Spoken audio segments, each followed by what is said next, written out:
Welcome you all. Today we are going to talk about another idiomatic expression, or this may be a proverb, to know on which side one's bread is buttered.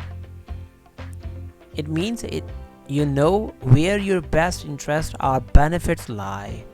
इसको हम उर्दू में पांचों उंगलियां घी में, यानी किसी को पता हो कि उसका फ़ायदा कहाँ पे है और किस चीज़ में उसका इंटरेस्ट है, वहाँ पे हम ये इडियम यूज़ कर सकते हैं. How we are going to use it in sentences like, these chaps know what side their bread's buttered on. So we have used here, know what side their bread's buttered on. Here is another sentence or situation.